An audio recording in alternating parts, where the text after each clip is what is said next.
കണ്ണൂരിൽ SN college 960 അനുവദിക്കുന്നത്. 960 എന്ന് പറയുമ്പോൾ മനസ്സിലാക്കണം, കോൺഗ്രസും മുസ്ലിം ലീഗും PSPയും ത്രികക്ഷി സഖ്യം അധികാരത്തിലിരിക്കുന്ന സമയമാണ്. ചേളന്നൂരിൽ കോഴിക്കോട് ശ്രീനാരായണ ഗുരു കോളേജുണ്ട്. അതായത് 968 അന്ന് വിദ്യാഭ്യാസ മന്ത്രി CH മുഹമ്മദ് കോയ സാഹിബ്. LDFിൻ്റെ CPMൻ്റെ ഭാഗമാണെങ്കിൽ കൂടി CH ആണെന്ന് വിദ്യാഭ്യാസ മന്ത്രി. പിന്നെ R ശങ്കർ മെമ്മോറിയൽ SNDP യോഗം കോളേജുണ്ട് കൊയിലാണ്ടിയിൽ. ഇതൊക്കെ മലബാറിലാണ്. 995 ET മുഹമ്മദ് ബഷീർ MP അനുവദിച്ചതാണ്. അതായത് വിദ്യാഭ്യാസ മന്ത്രി ET മുഹമ്മദ് ബഷീർ MP, മുസ്ലിം ലീഗുകാരൻ. SNDP യോഗം ആർട്സ് ആൻഡ് സയൻസ് കോളേജുണ്ട് പുൽപ്പള്ളിയിൽ വയനാട്ടിൽ.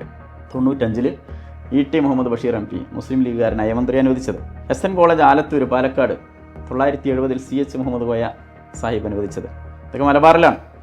SNDP യോഗം ആർട്സ് സയൻസ് കോളേജ് കാലിച്ചാനടക്കം കാസർഗോഡ് 2003 നാലകത്ത് സൂഫി മുസ്ലിം ലീഗുകാരനായ വിദ്യാഭ്യാസ മന്ത്രി.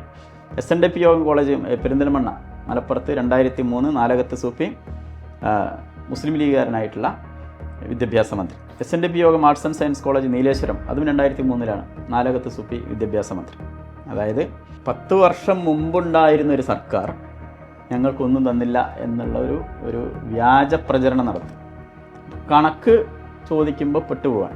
അതാണ് ഇന്നലെ അദ്ദേഹം ക്ഷുഭിതനായത്.